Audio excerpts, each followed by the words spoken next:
alaikum, and welcome to another episode of the Habibis, three game developers drinking good Arab tea. I am your host for this week, Osama Dorius. No, I am the host, Fawzi Mesmar. No, No, I am the host. Ram Ismail. no, you can't do this to me. You will be challenged for being a host. This is the new meta. You know, you have to. This is the this is new it. meta. I don't like this. What have I started? I think more importantly, I think all three of us just realized in chat during that intro that we all clap along to this intro. I was just sitting here, just go like, It's so good. It's so good. I loved it so much. Malik did such a good job with it. He did. It's the hype music. Yeah. It's so in the hype. mood. So hype. Get me in the It's like the mood to most Arab challenge. hype. The challenge for the host. The challenge for the host. Wait, so who's the host now, Rami? Because he spoke last? I was the last one. Oh, no. What does that mean? So you have to pass it back to us because the host doesn't start. Right. All right. Right, now I have to make the conversation happen. Oh, God, Oh, no. I'm not prepared for this. Osama, you're the host. Yes! My plan worked. So, all right. So I guess I'll start it off and talk about my week. And, Wait, he just broke his rule. it doesn't matter. He just broke I'm the the rule host. he said. He was like, a host is not supposed to start. I'm like, oh, well, I guess I'll start. Well, this way you don't get a chance to take it back from me. And then I win. Oh my So- God. I will challenge you midway your story. He keeps changing the meta every time, even. This is the new meta. Just the random meta. the new meta is the old meta, but different. Meta RNG. Let's do it. Oh my God. So yeah, I had a cool week. I played a really cool new game. It's called Rogue Tower. Have either of you heard of this game? Rogue Mhm. Tower. I haven't. Yes. Yeah. So it's a tower defense game, super minimalistic, incredibly addictive. So you do is you're placing little ballista. It's pretty straightforward. There are tiles. You start with one tile with just a castle on it, and then you have like paths that come out of it. 1, 2, or 3 on the easy mode, which is the one I'm still on, which gets really hard at the end. You only have one path, and as you're placing tiles, some tiles fork and create new different paths, and the strategies that emerge from that. And you're just placing towers, and you have probably the biggest ability tree I've ever seen in a tower defense game. It's like you could spend a lot of time on this game just like upgrading the ability tree, and the ability tree does a really good job of pacing content because you have a lot of different types of units that you could place, but you don't get access to them until you get enough XP to unlock them, and it takes a really long time to unlock one of them, and you want to upgrade it to the max so you could get the max out of it. So it's a time sink. It's a big time sink. There's a lot of strategy, a surprising level of depth, because each little tower you could set, like almost program priorities for it, like what does it target first, shield, armor, health, that kind of thing. Different types of units that are weak or strong against different towers. It's this like deceptively a deep big game, even though it looks like a little tiny game. It's rough around the edges, so the art is minimalistic. I don't think it's ugly or anything like that, but it's just very, very minimalistic. So if that's not your cup of tea, then so be it. The UI feels like default Unity Asset Store UI. Like it's actually really hard to comfortably navigate. It's really, really tiny on some screens. It could have used a little bit more love. But otherwise, that didn't stop me from enjoying the game. So if you're able to navigate the UI, there's a little gem behind that that I think you'll really appreciate. Well, man, I've never heard of this game before. I'm looking at some of the screenshots. It wouldn't be the game that would normally catch my attention, if I'll be completely honest with you. It wouldn't have been a game that I would have tried if it wasn't recommended by someone who recommended Vampire Survivors last week and were completely right. And then they recommended Rogue Tower and they were right again. So, when you find that person who has similar taste to you, and then from this point on, any game they recommend, I'm going to just buy. And they seem to have this knack for finding these games that don't look amazing in screenshots and yet are a lot of fun. So I was about to say, like, they're both very unassuming games. Exactly, but like both are very much worth the time. Right. Yeah. Both of them made like I would say pretty good circles in the indie scene. Mm. So like I've played Rogue Tower like what a month ago or something. No, a week ago, 2 weeks ago, somewhere around when it came out immediately. And it's super good. It's really interesting to hear that these are not on your radar because there was a bit of conversation about it. That's so cool. I always love when I realize that there's just still kind of like there are a lot walls. of games, right? Yeah, there's a lot of games, man. Yeah. I grabbed Rogue Tower because it instantly reminded me of Polytopia. Yeah, I love Polytopia. Really, yeah, Polytopia is great. So I just looked at Rogue Tower and I was like, oh, this looks a little similar. Let's go. Yeah. Good stuff. Yeah, the absolute time sink. I think you nailed it there. Yeah. I only played a little bit and then went like, nope, I get what this is doing. We are good. Yeah.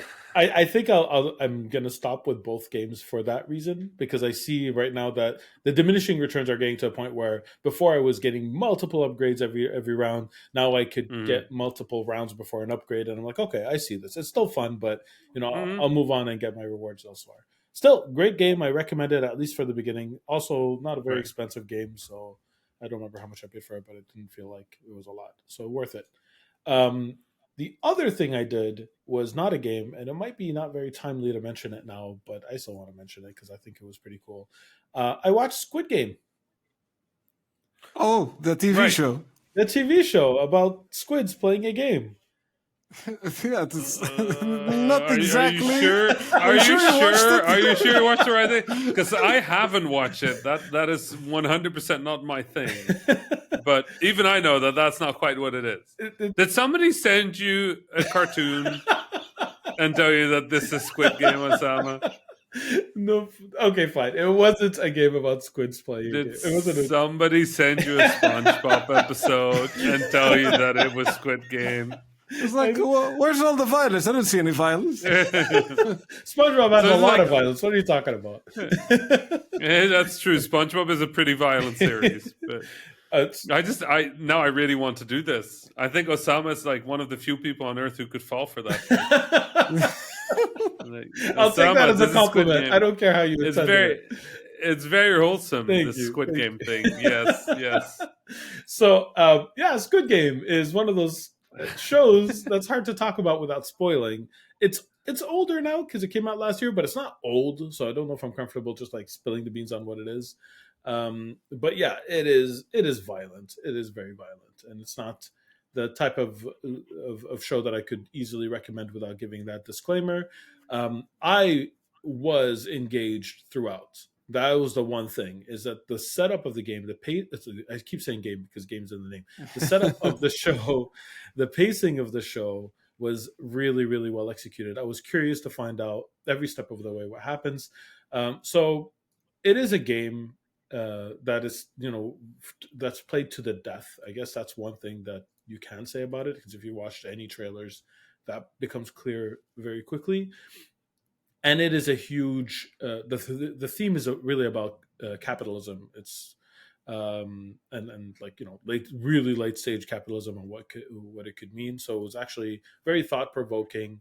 There are a lot of decisions that are made by characters in the course of the show where I had to place myself in that position and say, what would I do in this situation? Very, very difficult, very thought provoking. I enjoyed it. There were parts I had to fast forward through. I am not good with watching on-screen violence. It's not a thing I can do. So there were a lot of scenes where I had to just fast forward through them. I'm not ashamed of it. It's just who I am. I can't help it. So there's that. If you're like me, I can still enjoy the rest of the show around it. But that's a thing that's a thing for me. I cannot watch on-screen violence. I'm the same. Yeah. So I enjoyed it. I thought it was great. I would recommend it with all those disclaimers, as long as those disclaimers sound okay with you. And I'm curious since Fauzi saw it, I'm curious what his opinion is. I liked it.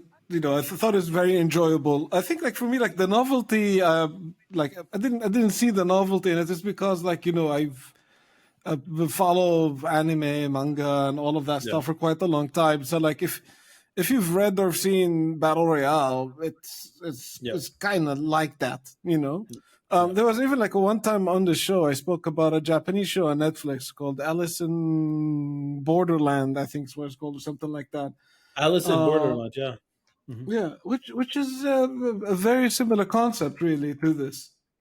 Not that it wasn't well made, exceptionally well made. Amazing cast of actors that I've never seen before, to be honest, because I don't follow Korean drama that much. But yeah, well acted, well produced, interesting, fun things. But like, I've seen a lot of that in horror, anime, and manga before, so I liked it, but it didn't affect me in the same way that it seemed like affected a lot of people. But maybe because those stuff are not mainstream just yet. Yeah, But yeah, I enjoyable. can agree with I'll that. watch more of it if they make more of it. Yeah, me too. And it feels like there's going to be more. It doesn't feel like it's a promise, but it feels like there's potential for more. So we'll see. Yeah, so that was me for the week. Foto, you want to take it over since you were just commenting on the last thing? Oh yeah, man, yeah, for sure. Yeah, but I'm Yeah. still the host. I'm just Wow, saying. the host is really just you're just going around me because I took your hosting. I'm saying Okay. I'm still the host. I see how it is. I see. You're not the host. I'm just passing No. on the baton. Fauzi. That's all. Fauzi's the host. No, I challenged them Right, first. Fauzi? Oh no! Yes, exactly. Fauzi's the What host. have now. I We're back done? into it. So since I'm the host, I'm gonna tell you about No. my week. Okay, fair. Let's see. Osama has made that a new host power, so I'm biting my tongue. I'll get it back. I promise. All that meta work that you're doing. it's very complicated. I don't understand my own podcast anymore. Join a legion of confused fans right now. Yeah. Everybody listening is like, what is What is happening? What is happening? I mean, to be fair, I think most people think that most of the time listening to the Habibis. So, I'm Imagine okay with it's that. someone's first week. Oh no! Right? Like, welcome to the Habibis. We are confusing. We are a bunch of Arabs playing politics, so it'll change every 3 minutes. Every 3 minutes, we'll have a different allegiance. We'll be like doing different things. Oh no! Yeah. What have I No, started? definitely. It's a common thought that like everybody who listens to the show is probably thinking, "Why am I doing this to myself?" Which is very reasonable. Very reasonable. Very reasonable. And actually, speaking of Arab things, did you see that thing I retweeted the other day about olive oil? No, The fool thing. The fool thing. I missed I it. don't think it had enough olive oil. They It should have is added such more a good olive video. oil. It was such a good video. It's this TikTok video of this girl making these recipes for brunch. And she makes food and she goes, okay, first you chop up the onions really small, and then you chop the tomatoes, those very small. And you put some olive oil in the pan, you put the onions in, you chop up the tomato, you put the tomato in. They take some fava beans. They can be peeled or unpeeled. If they're unpeeled, you just throw them in. If they're peeled, you gotta mash them a little.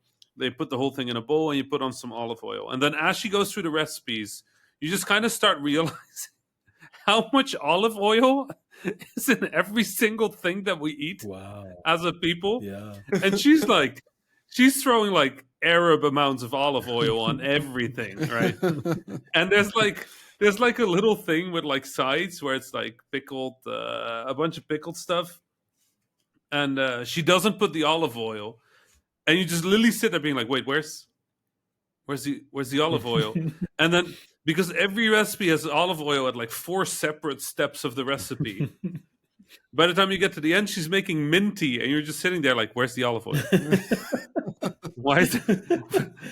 Where is the tea without olive oil? Are we sure about this? I don't know. She puts mint in it, but huh? It was one of my favorite. It was such a personal attack, that video. I love it. I did not. I can. You should see if you can find it. I'll put it in the the show notes or something. Yeah, I'll add it for sure. It's true though. Like she only needed to add that use olive oil as medicine, and then she would have captured it proper. It's just the amount of olive oil made me laugh so hard every time. It's like it's not even a joke tweet. It's not a joke TikTok. She's just actually preparing this food, and she's preparing it properly. We just indeed put a ridiculous amount of olive oil in every single thing. Like one of the recipe is literally just lebna with a whole bunch of olive oil, and you're like, This is correct, but also, Yani, this explains a lot. Alas, كفاية. We can't take more. Like, we might as well just drink. We might as well drink the entire bottle just straight up here. Like, and that's why so everybody has cholesterol issues. Yes. Yes. You're like wondering why are there so many cholesterol issues? Well, let me tell you. We put olive oil in the pan before we do the fruits, before we fruit the onion. Then we put olive oil in the pan after we add the tomatoes. Then we put olive oil on the fava beans, and then we put olive oil on the final meal. But I mean, like, Rami, if you see a making of video of Arab desserts, it'll be exactly like that, but instead of olive oil, it's sugar. It's like, Sugar. Let's start by putting some sugar in the pan, and let's put some sugar in that, and then sugar this, and then sprinkle some sugar on top, and then boil some sugar water, and put that on top of everything. Right. And then some pistachio. And then when you're done, put some, and then on top, when you're done, like add some sweet honey and some pistachio. Exactly. Yeah. So that's why cholesterol and diabetes is like, it's like every Arab uncle or auntie has one of the two. Right. It's cholesterol. It's cholesterol and undiagnosed diabetes. Yeah, those two things. Nobody in the Arab world has diabetes, I think, officially. It's just all of us have diabetes. Unofficially. Yeah. Our people have issues. Yeah. But the olive oil was really confrontational.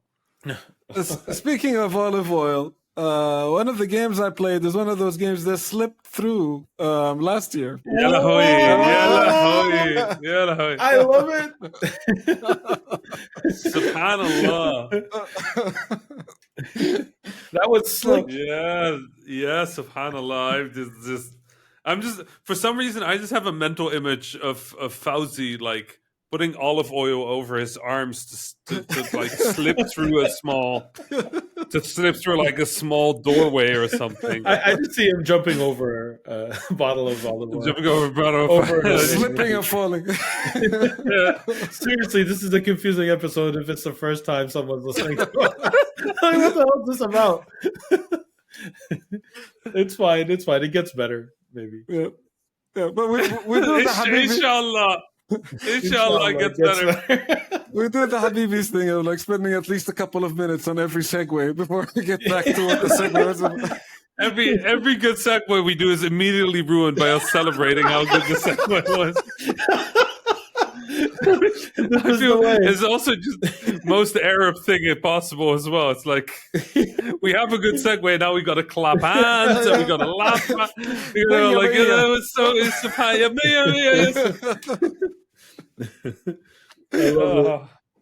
Amazing. Okay, so this game slipped through. Tell you what.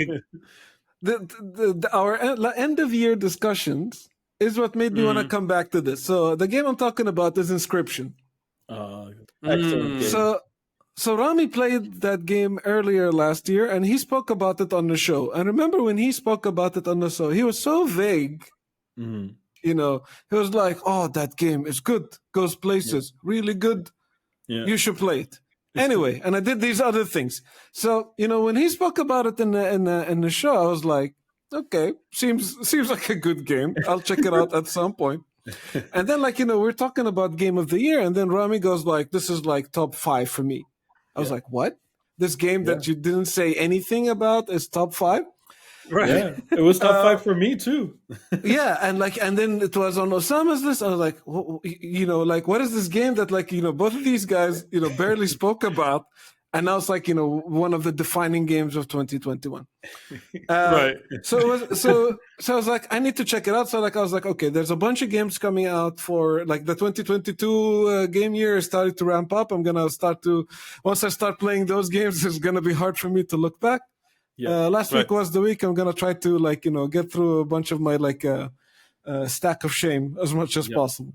Yeah. Mm-hmm. And then I started playing Inscription, and I got everything. So I understand why it's amazing. I understand why it's amazing. I understand why you were vague. Yes. So it's hard to just talk ask about it. It really is. Can you just give me your opinion, and can you tell me why your opinion is it's very good, and that's really all I want to say about it? So I'm gonna say that this game is best enjoyed when you go into it blind. Yes. Right. Exactly. So when you go into it blind and you can't see anything coming, or like you don't know what to expect or any of that stuff, is when you really get to enjoy it. Yep. But because I want to talk a little bit about my experience, there's We're gonna going to be cut this part of the episode. cut this part of the episode, or maybe I'm gonna minor potentially Okay, spoiler alert. All right, Old we'll see. game at this We'll point. see. It came out what? No, like no. 4 months This ago? is the kind of game that's so good that you want to give everybody the opportunity. But we're going to listen to Fauzi, Yes. and then if he spoils too much, we're just going to sacrifice him. All right. Or put it in the show notes if it ends up staying. But you know, Right. fair warning. You know, now's the time. Look at the show notes, or this probably didn't even happen. Okay, so which is the most inscription possible thing. Yep. Yeah. So let's go. So the one missing key of information that I didn't know, and you didn't tell me, Rami, is that it's by the same guy that made Pony Island. Yep. Right. If I would have known this, I would have understood why you were vague. But that's the thing. I felt that even Pony Island would give away too much about Exactly. the game for you. And by the way, this So- is the spoiler warning is just about me mentioning Pony Island. Okay. Yeah. Okay. Khalas tamam. That's Khalas fine. tamam. Because, yeah. So I want Because I to. think Yeah, go ahead. if you've played Pony Island and you play Inscription, you feel it, right? Oh, for but sure. you still won't know it. If you haven't played Pony Island and you played Inscription, you're in for a wild ride, Yes. Yes. right? So Yes. it works either way. Yes. All right. So, end of spoilers. Back to regular show. Right. This is the worst episode we've. We're just going places. We're like, oh, over there. Speaking over of there, we going might cut places- this. We're not cutting that. I also actually took the opportunity to play older games that y'all recommended over the year before the new games come out, and I played. Wait. Oh, someone give me a second.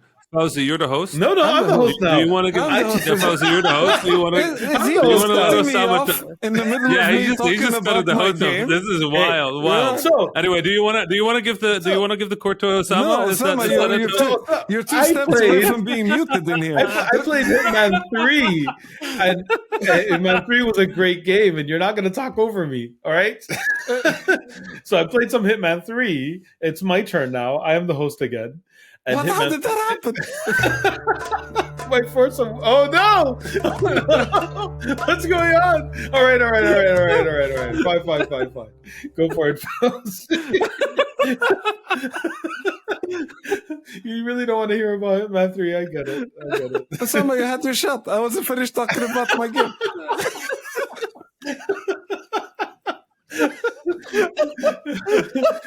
And go for it. Lafu. Oh my god. This is hysterical. What is happening? Oh, no. I'm crying. Oh, God. I have to take my glasses are fogging up. Thanks for nothing. Okay, يا فوزي تفضل يا حبيبي.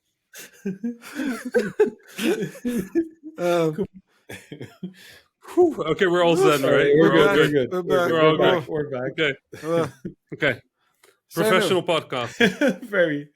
Inscription is good. Go play it. So it's Hitman 3. It's really good too. Go play it. What did you So think? that was it, Fauzi? You know what? I want to hear about Hitman 3. Osama. Me too. Oh, the ultimate chaos. Well, now I know what to tell you. You had your chance. I'm done. All right. Well, good. So the game I played this week no. is Destiny 2. But Fauzi had. Wait, no, don't go there yet. Fauzi has other games. Destiny can wait. Fauzi, Okay. you want to go? Fauzi. All right. We have to try to get back some order into this podcast. Jeez. Right. The chaos. Yeah. I played Loop Hero. Was one of the other games I played. Oh, Ooh. yes. Yeah. I'm glad we I'm- looped back to you and your segment. I love this. This episode is a loss. This entire episode is a loss. Yeah. Let's just say we took a break this week. I'll see you next week. Add this to one of the bootlegs from when we didn't know how to do a podcast.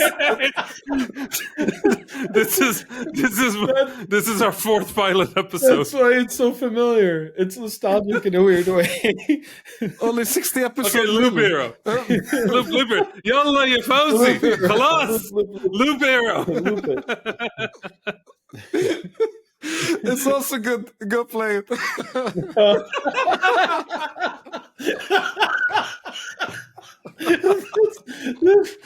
Oh God! Oh God! I'm going home, you guys. I'm done. This space will never get a sponsor. If anybody selling like like a laughing gas or something, like For dentists. That's the I love it. no, but seriously, Loop Hero is pretty good. It's one of those games that also you look at the screenshots or the videos and you kind of don't see what's going on. You kind of it's a very unassuming game. But that one I remember Rami talking about in detail. So I kind of knew what I was walking into with this game, but I still got hooked. And when Rami was talking about it, he was talking about I'm playing this and maybe I'll play for 10 minutes and then ends up playing for a couple of hours. That's exactly what happened to me. Exactly. There's something about the core loop, basically, pun intended, that is just so captivating. It's really hard to move away from what this game's doing. I think it's the inverted risk reward. Yeah. Right. Yeah. Like you're creating the risk, and that means you're creating the reward, and it's just so captivating because it triggers that sort of gambling, one more go. Can I do it? Can I do it? You're right. I think it has a bunch of those mechanics in this game. It has looting, which is also one of those things. What if I kill another creature? What would I get? It has building the map together. If I get a couple of tiles, this would look better. It has resource collection. It has village building, and it has a lot of these mechanics that kind of want you to come back for more. Yep. And it's super good for it. Yep. And the content in this game is kind of surprises me by how much depth and how much stuff is in it. Right. And when you're getting loot, choosing the loot that you want to equip is kind of difficult. You get 2 good rings. This is a level 9 ring and this is a level 6 ring. This is 20% evasion. This is 8% vampirism. What are you gonna do? They're both pretty good. This is the build I'm going for. This kind of works for 2. My health is a bit low. What should I choose? So, and I can't keep that many rings. And, after some time, those rings kind of don't become as useful. And that applies to every item in your slot. Yep. So there's a lot of split-second decision-making happening, even though you can pause the game at any point. And at the same time, you're constantly going on a limb. This is a bit risky. Where am I going with this? Mm-hmm. Yeah. And it reveals all kinds of things at the end. Yes. And fantastic. The other part is just there's so much to learn. Yes, that's it. That's what so get me much to learn. When you place adjacent tiles together and you see what comes out of it.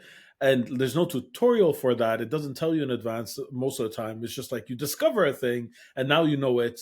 And it's just so it's so much to learn. It's so exciting. I love it. It's a really good game. One thing, Fawzi, did you beat the first map yet? Yes. Did you find the way to weaken the first boss? Find the way to weaken I'm not sure I understand what you're hinting at. There's a way to weaken the first boss before you fight it. The tower thing? Yeah.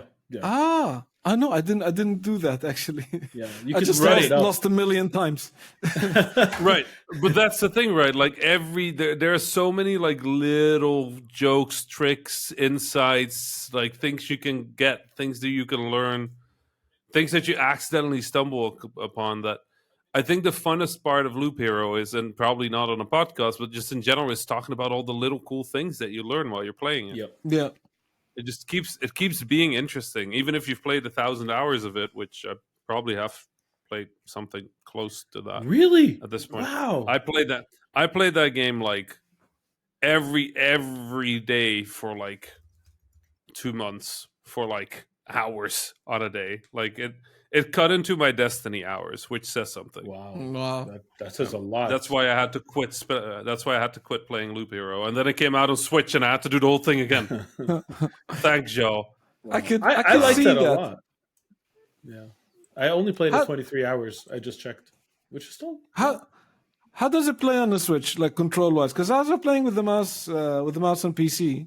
Like, you know, you gotta like move stuff from the bottom to put on a grid, pick the stuff up from like there's a bit of speed with the mouse that's kind of helpful. And then I was like, how do you put this on a controller? Because the Steam version of the game doesn't have controller support, and I could instantly see why. It's okay. They have a button that pulls up the deck at the bottom and immediately puts your cursor there, right? Okay. So basically, there's just a lot of shortcuts to get your cursor to specific places on the screen. Yeah. But it's superior on PC. I see. It really is. Like it you know, it's worth the compromise because Loop Hero on the go Yeah. is really nice. Yeah. I think that there's opportunity with the touchscreen as well. Yeah, that just doesn't work as well. Yeah. I think it will work really well on something like iPad. Yeah. Yeah, it's one of those games. That's why I recommend it. But yeah, beware. Once you start, it might be difficult to stop. You'll just be in a loop. You'll be in a loop. Fantastic game. That's great. It was a really good game. Hey, Osama. Yes. Did you play any games not about, say, professional hitman? I played Hitman 3. Is that about a professional hitman? Yes. Oh, then we'll skip that one. Wait, does Agent 47 get paid to do this stuff? I never see him get money. I don't know, actually. That's true. He does it for uniforms. That's how he gets paid. That's true. All right, what did you think? I loved it. Let's go back to basically episode 1 of our show. Osama, 57 episodes in, has finally caught up to episode 1. So I really enjoyed it, but it didn't surprise me in any way. It was exactly what I was expecting from a Hitman game. It was a really well made. I really liked that it feels like they opened it up a little, so there were more ways to do things, which I really enjoyed. I didn't finish, by the way. I'm still playing through. But yeah, I thought it was great. And this is I don't know if I'm going to play a lot more because this is the time period before the 2 big games of this year come out. Just like Fauzi said. So I have a whole bunch of other little games I was hoping to catch up on from last year before that becomes less and less likely, if that makes sense. Yeah. We have Horizon 1 Dawn coming out like next week, and we have Elden Ring coming out the week after. But Osama, before you move away from Hitman 3, you have to play Death in the Family. Oh, the second mission, I think. Okay. Yeah. That will surprise you. Okay. Yeah, it's called Dartmoor, and it's really, really worthwhile. Okay. Death in the Family? It's just basically the second mission. Okay, cool. But you'll know it when you see it, because it's really, really, really interesting. Good. Yeah. Okay. Thank you for the suggestion. I'll play it. Cool. Awesome. So I have good news, I have bad news. I saw the bad news on Twitter, and then I tagged Osama. I'm like, brace yourself. Oh no, we're gonna have an extended Destiny segment this year. I saw that this episode, but it seems like this year as well. The episode will last a year. I mean, it can't be longer than the amount of time we spent laughing at each other this episode. So Also we'll true. See about that. It'll feel longer. For you, maybe. For me, this is going to be 10 seconds. Oh, no. For you, it's going to be 35 minutes, right. So don't worry about it. This is the perfect time to start on my taxes. It's tax season. Go ahead, Rami. I might go quiet for a sec, ask you some math problems. Yeah, absolutely. No, I'm very excited about it. Also, Dying Light is out already, you guys. Like, have you given it a go? Not yet. Not I yet. heard good things. Okay, I downloaded it. I have Forbidden West set ready. I'm not gonna play Elden Ring. It's just not my kind of game. So, for me, it's Dying Light and Forbidden West are the big ones. Cool. So, did you see the Destiny news? I saw that there was Destiny news. Does that count?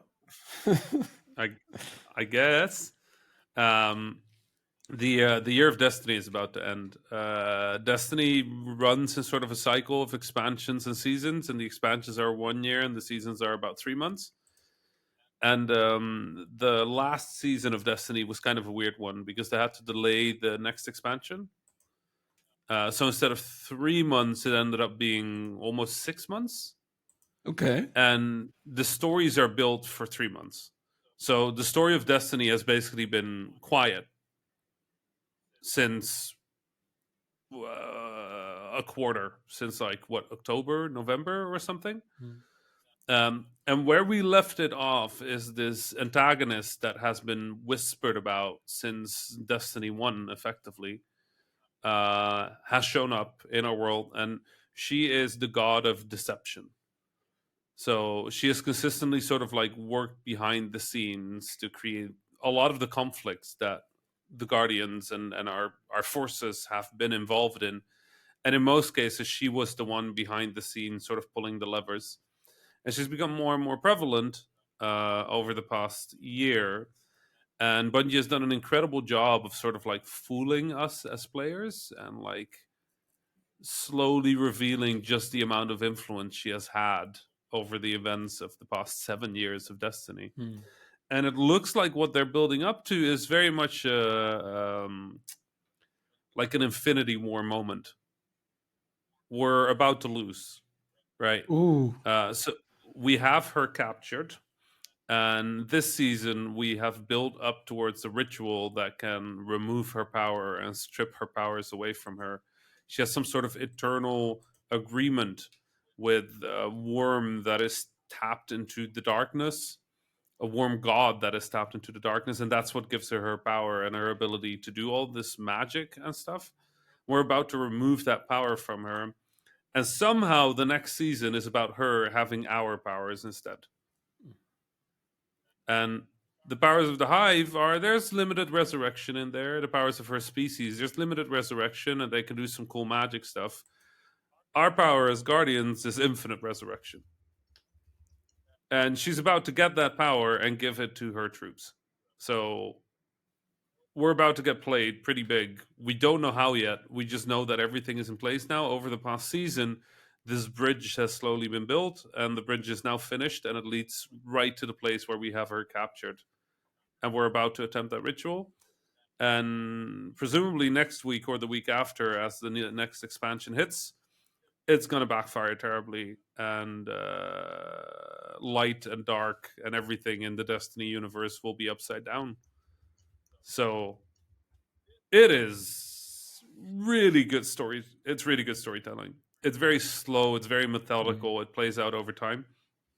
I think it's what I love most about Destiny is there's this Reddit called the Raid Secrets Reddit, and it's just people like digging into lore, finding like secrets, finding like sometimes Bungie is really big on ARGs, so when ARGs happen, they're happening.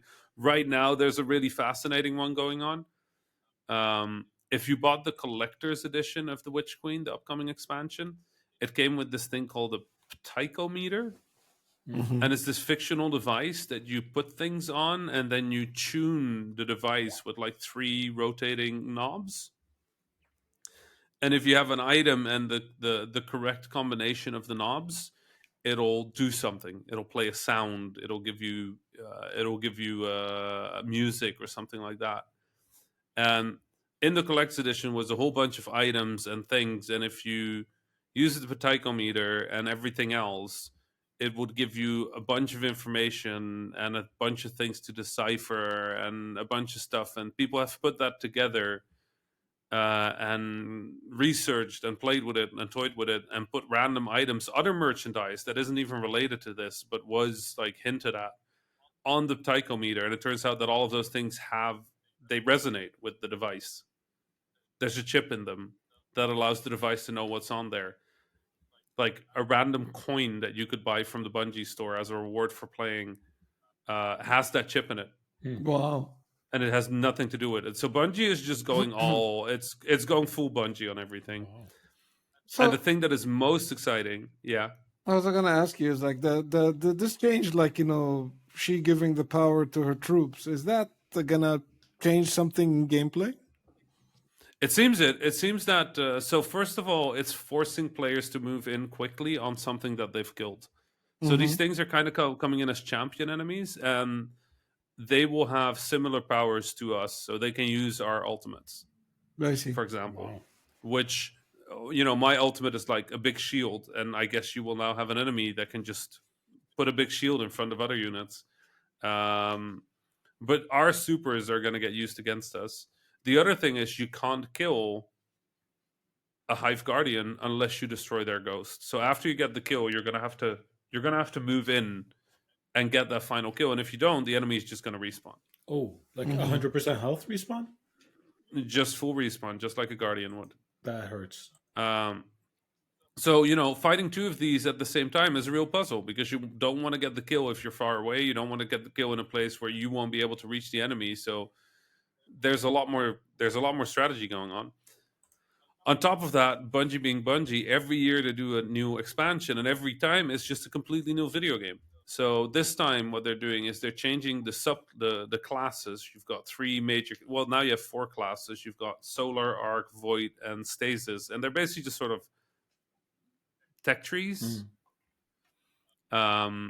So you've got your class, which is like a Titan, which is Punchy Boy. You've got a Warlock, which is a Magic Boy, and you've got a Hunter, which is they wear capes. And then you've got your subclasses, which are one of those elemental types, right? Fire, electricity, void, which is nothingness, or stasis, which is kind of like ice. And when they introduced stasis most recently, like the first three, they've been around for years, but the final one was introduced recently. And it's built completely different than the other ones. You can really sort of like use these different powers that you can toggle or turn on, and you have these points that you can spend. So it's sort of like a build your own character thing that Destiny just hasn't had before. And they're now starting to apply it to the older classes as well. So the first one that's happening is mine, which is really exciting. So my class is just going to allow for a ton of customization, and I'm going to be able to really build the sort of like protector fantasy that I like playing as. Then on top of that, they're introducing weapon crafting.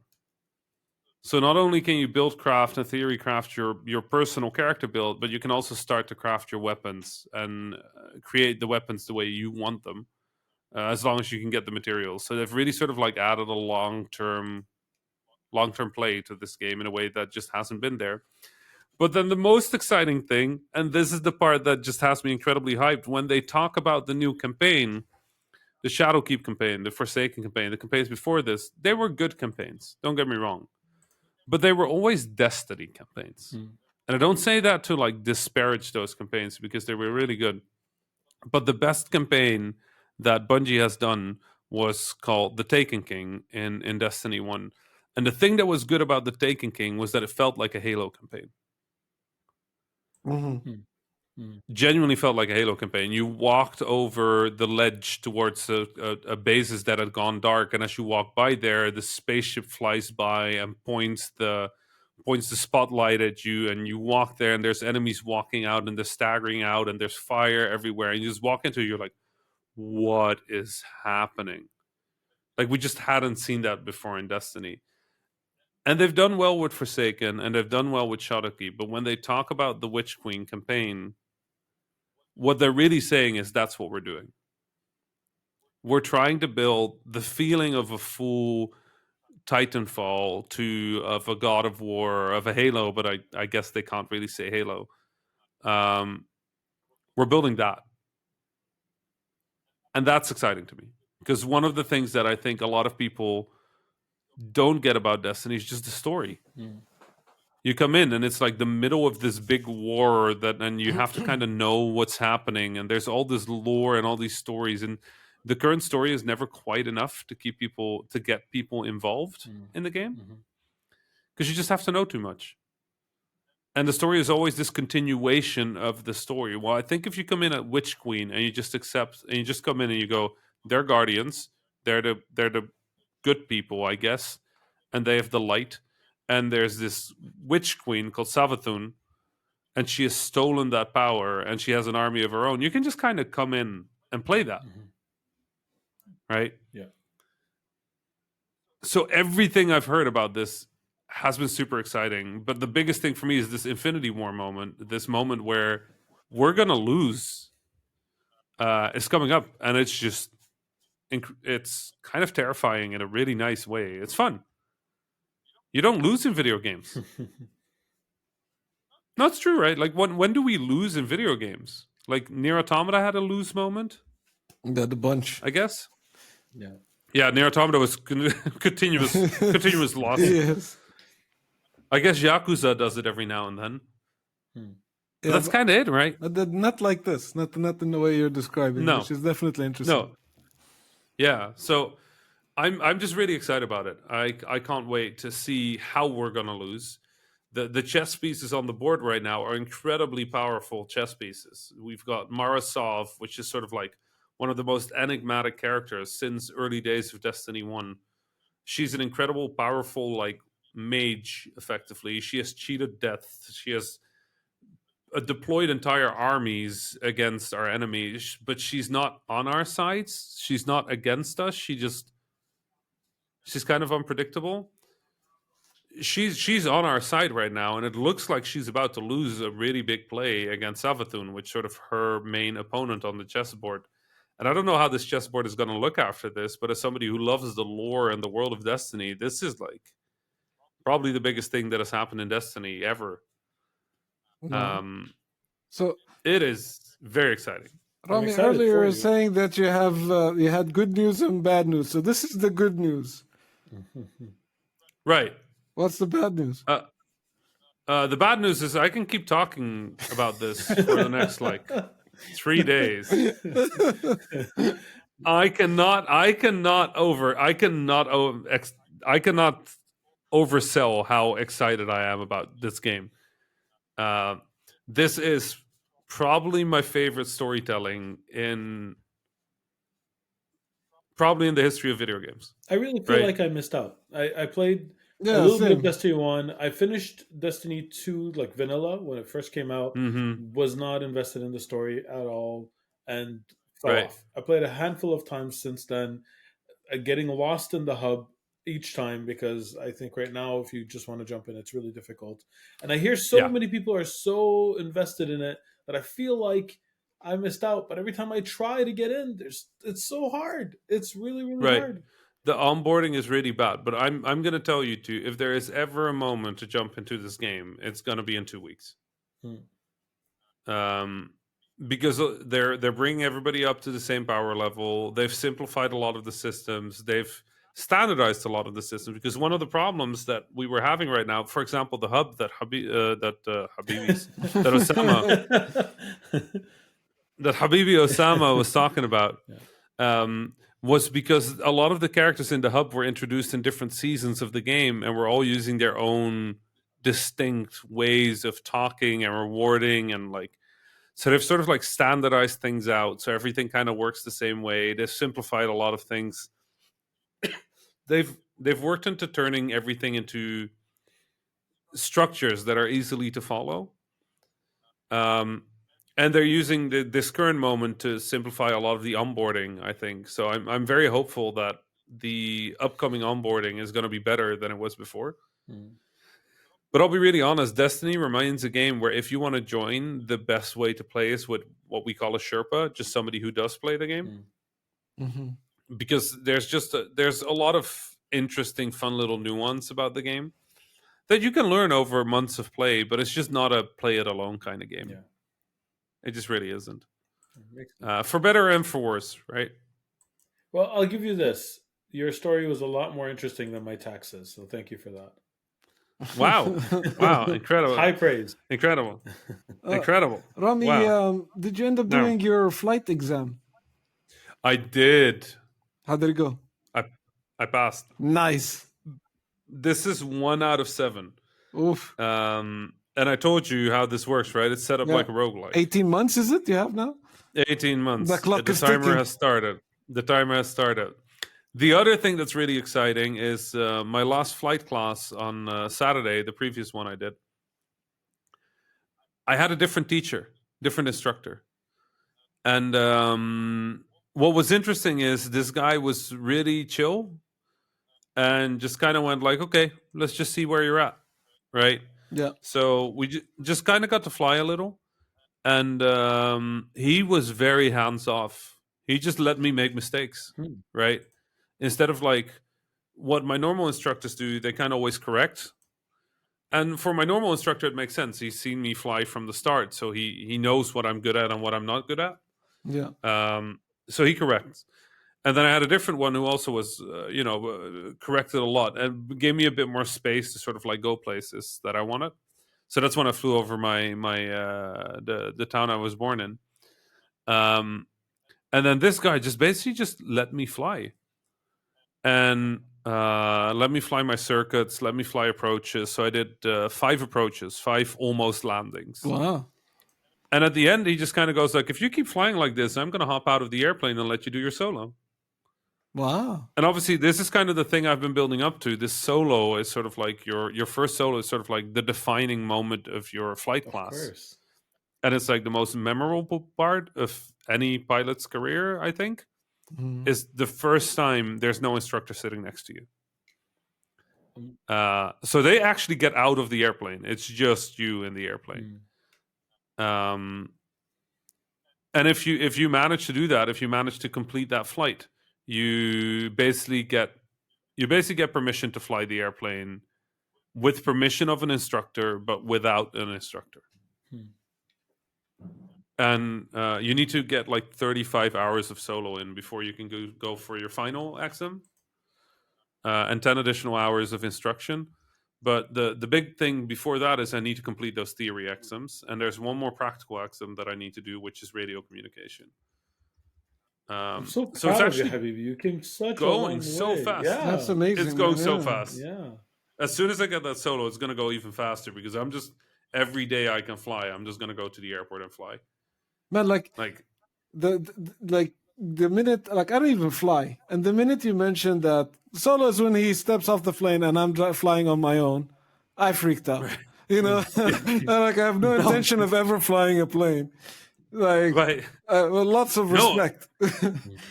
It really is a little nerve wracking, but it is. You know, I'm getting good at like the way he explained it was, I made 2 mistakes. I made one mistake that is just a style mistake, which is during takeoff, I took my hand off the throttle, which you're supposed to keep your hand on the throttle in case something bad happens, right? Okay. And then the second one is during one of the approaches, I took during one of the landings, effectively, I took a turn that was too steep. And your airplane has something called a stall speed, which is sort of the speed at which the airplane falls out of the sky. Okay. Which is you don't want to fly slower than that, right? And you can lower the stall speed, which is good because you don't want to get under the stall speed, right? You can lower your stall speed by adding flaps, which is why when you're landing with an airplane, they put those big flaps on the wing down. Basically, what it does is it allows the airplane to fly slower while generating more drag. So you slow down, but you can also fly slower. So you usually need to put a little bit of engine in and speed up a little for a lot of cases because you might slow down too much. If you slow down under your stall speed, your airplane is going to fall out of the sky, and you don't want that, especially not at that altitude. You won't have time to fix it. I'm not an expert, right? but it doesn't sound like something I would want. You just kind of don't want that. Now, the problem with stall speed is that as you're approaching, you're going slow, right? You're trying to get very kind of slow. Because when you touch the ground, you want your speed to be as low as possible, right? But your stall speed goes up as you make a turn. And the steeper your turn, the more up it goes. So during approach, during your landing, taking a steep turn is a really bad idea. And one of my turns, it was the final turn before landing, I was kind of late with the turn, and I tried to fix it by just taking the turn kind of steep. And the guides went like, okay, so, you had it. You were good. You didn't make a mistake there, but I wonder why you took that turn so steep. And I was like, well, I wanted to get in front of the runway. And he's like, no. Like, listen, what you're trying to do is a very human thing. You're trying to fix your mistake immediately. What you need to do is you need to fix your mistake carefully. And I just thought that was some of the best life advice I've had. It's so true. Like every time you make a mistake, you just want to go like, oh no, I made a mistake. I need to fix it now. I need to do. And it's like, no. Take a step back. Think about the situation, the context. Does it actually help to fix it now? Yeah. Or is it better to fix it carefully? Right? I don't think you think about that very frequently. No. You just go like, this is a mistake. I need to fix it. Reaction. But we don't think about, right, we're very responsive to those things. And I looked at it and I looked at, my Twitter. I looked at talking to press. I looked at making video games. I looked at iterating on stuff. And like your immediate response is always, let's do it fast. Let's get it fixed. And sometimes the response is just not that. You're right. Should not be that, right? Absolutely. And sometimes it is. Sometimes it should be. But the fact that you've thought about it is important. I'm really learning a lot about myself from flying. And I really enjoy that part of it. Super happy. It's kind of inspiring seeing you go through this, man. It is. Yeah. It is. It's even for me, mate. Like this has been a childhood dream. Like I can't believe that I'm doing this, right? That's awesome. But here we are. That's awesome. Here we are. 18 months to go. TikTok. Yeah. TikTok. Yep. TikTok. Here we go. It's not that much time. It's like 3 Destiny stories. Señora. To whoever the CIA agent that's listening, Fauzi saying TikTok in a conversation about airplanes. I just want to point out I had nothing to do with that. I don't want to. This was Fauzi. Oh, no. I'm just happen to be here. Gadi, just leave me out of that one. They throw me for the CIA. I'm not going down alone. I'm dragging you all with me. Oh no! Anyways, what do you think our CIA officer's name is? There must be somebody at the CIA. I feel like it's a Frank. I don't know why it's a Frank, but I feel like it's Frank. Frank Smith.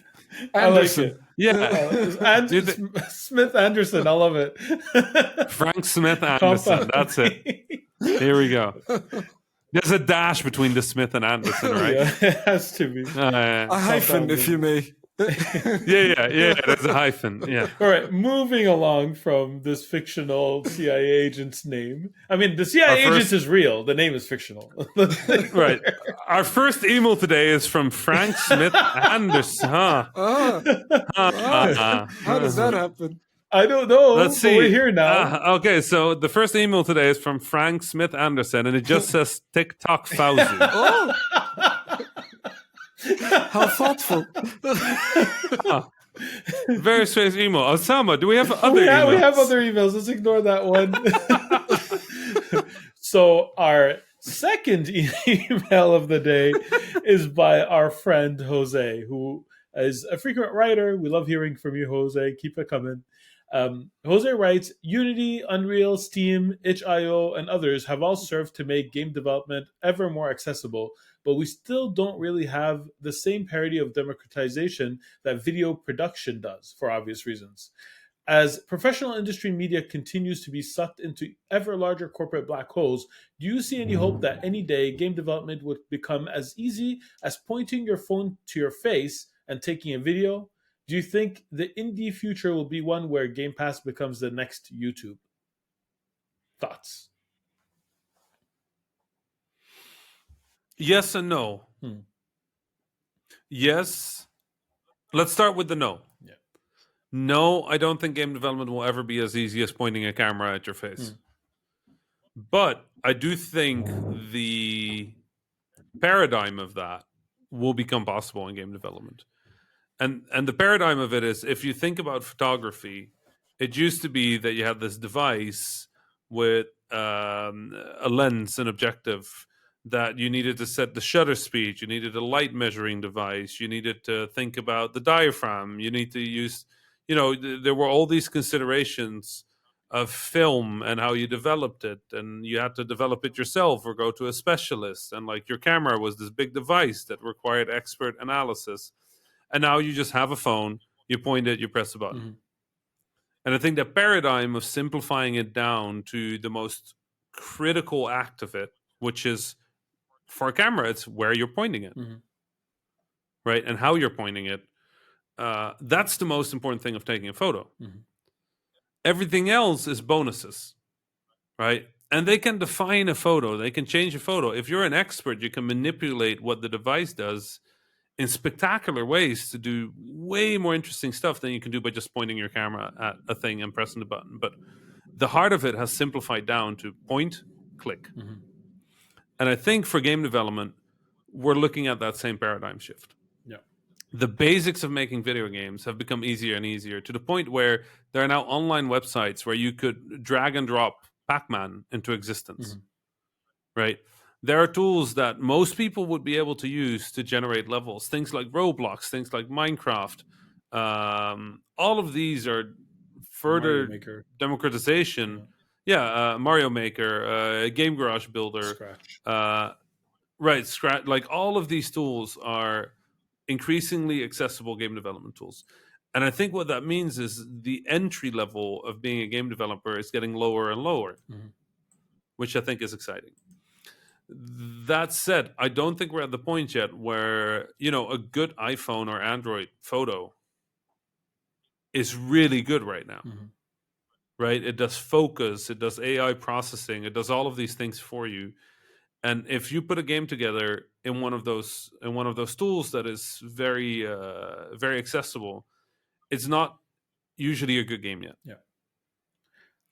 I think that is the part that it still needs work. That's the thing that still needs time. Exactly. And you could draw a parallel between that and the movie industry, for example. Like, nobody's making blockbuster movies by pointing a camera to their face and like a phone to their face and pressing record. There's a lot of planning. There's like hundreds of people involved, tens of thousands in the case of MCU movies. Like, there's a lot of work that goes behind the scenes to make it what it is. And so when you define games, you have to define also what kind of game you're talking about. Yeah, there are games that you can make with the equivalent potentially of just like pointing your phone at something and it'll generate a game out of whatever it sees from there. Like, that's possible. We have the tech to be able to procedurally generate a game by pointing a phone at a thing and collecting data from it. It's possible. But is it going to be a blockbuster AAA game that you're going to sell? No, of course not. And the same is true, of course, not as exaggerated, but the same is true when you're talking about like big movies or even meaningful movies, indie movies, compared to what you can get from just pointing a camera with no prep at yourself and talking with no prep, with no setting the scene or anything like that. I think the second part of the question is actually way more interesting, whether there's going to be a YouTube for this kind of thing. And with YouTube, I think why the metaphor of YouTube, why Jose picked that metaphor, I would guess because it's a place where you can put really polished work, but you can also put beginner's work. Right? It's the YouTube to the Netflix is basically a good comparison. Like, Netflix curated and YouTube is not. Right. I think itch.io is that right now. Yeah. Right. So I think that already exists. Also, like, God bless itch.io. What a great thing. I love them so much. But I mean, my hope is that making games is going to get easier and easier. Right. And that the expertise is going to be in doing better than just making a video game. Right. And I think we're already there. Like, I'm not saying that this is what the industry is doing. I think a lot of people in the industry are incredible at making video games, incredible thinkers, incredible creatives, incredible, psychologists, effectively, magicians. But I do think that just the fact that we can make video games is not defining to our skill. So opening that up to more people can only be good. So, from my perspective, let's hope it gets easier and easier. Agreed. 100%. We're aligned on that. All right, so let's move on to our third email. We have an email from Hussein, and Hussein says, I wanted to ask if you have any podcast recommendations for when we've finished listening to the weekly Habibis podcast. Would be great if you could mention both game dev related and non-game dev podcasts which you like. I'll be honest, I really mostly listen to one other podcast. Yeah, okay, which one? That's it. It's called Welcome to Nightville. It is. What is it? It's like the news. It's like a radio station in a fictional village called Nightville. Wow.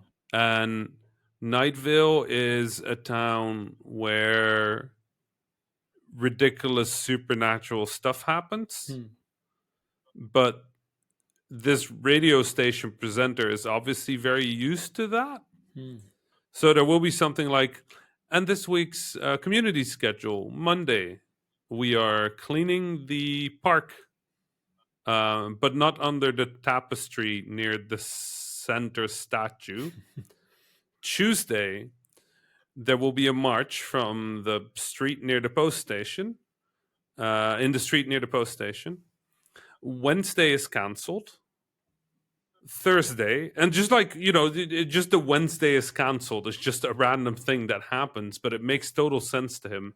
It has such a feeling of location and space and fun that I've just really fallen in love with that podcast. So that's great. Welcome to Nightville would probably be the only other podcast that I listen to a lot. I know we're the same, but I basically have time to listen to one podcast a week, maybe 1.5.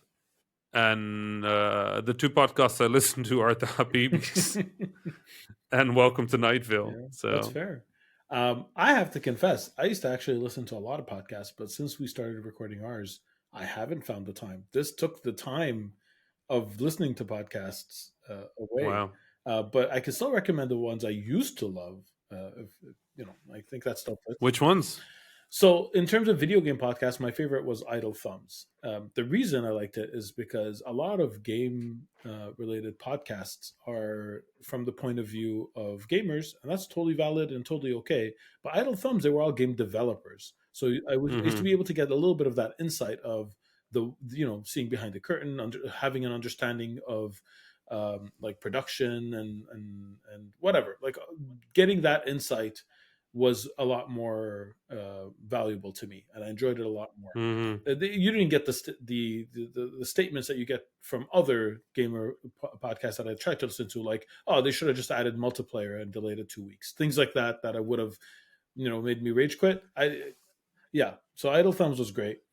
In terms of non-game design podcasts or game podcasts, my favorite design one that isn't specifically about games is 99% Invisible, which was phenomenal. It was a different topic every week about the design of a thing, and it could be anything. It could be why videotape recorders were designed the way they were, or why light switches were made this way, or a specific mall that was made to be bigger or smaller than something else, or a train cabin.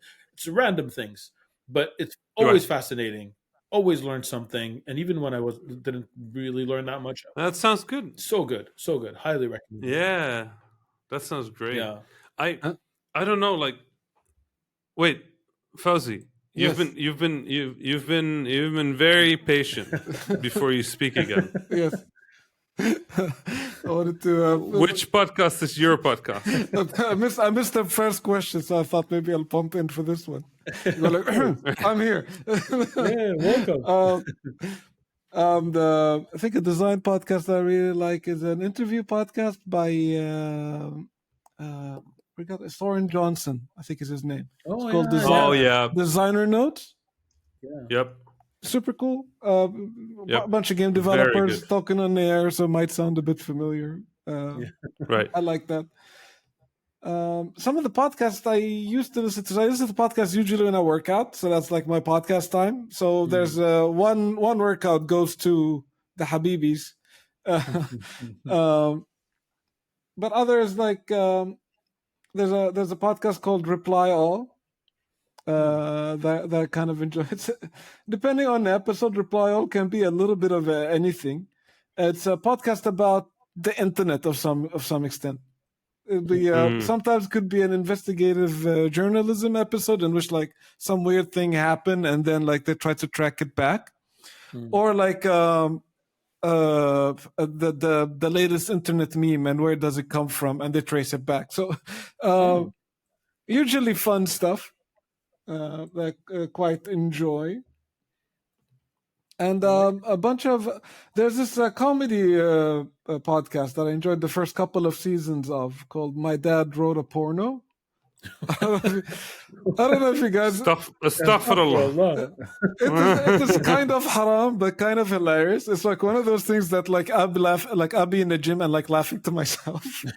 so it's about this dude whose father wrote an erotic novel.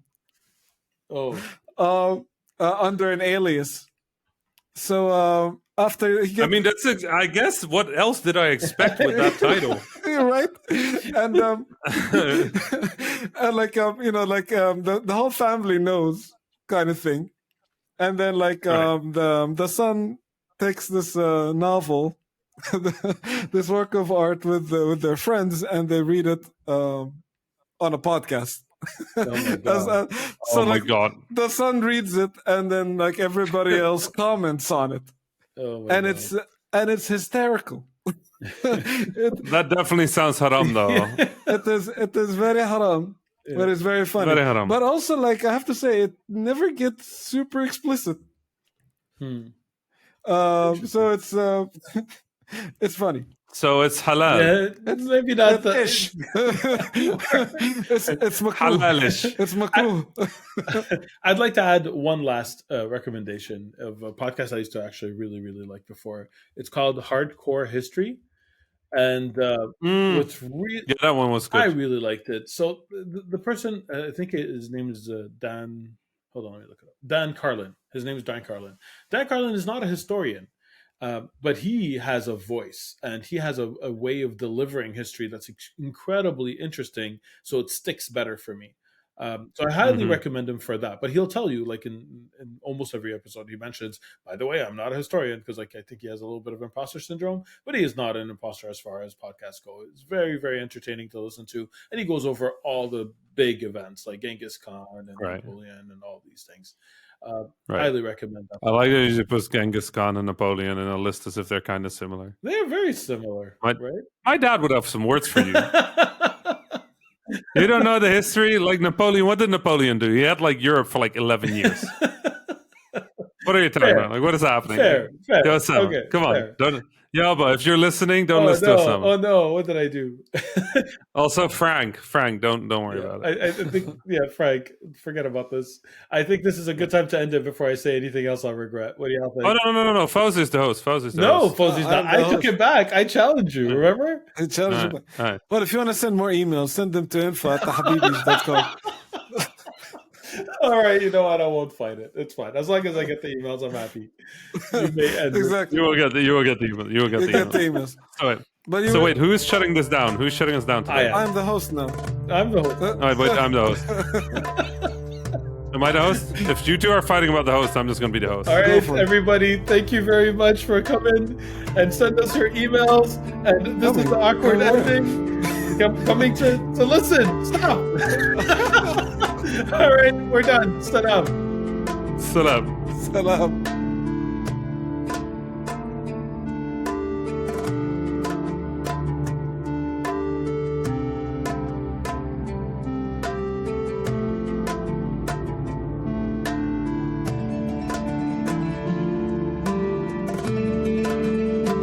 So I didn't know who was going to actually close this, so I didn't put any of the voices. We want to send a thank you to Malik Zubaila for the incredible outro and intro music. And also a big thank you to Ibrahim Hamdi, who created our logo. Anyway, catch us on your favorite podcasting app, and hopefully see you next week.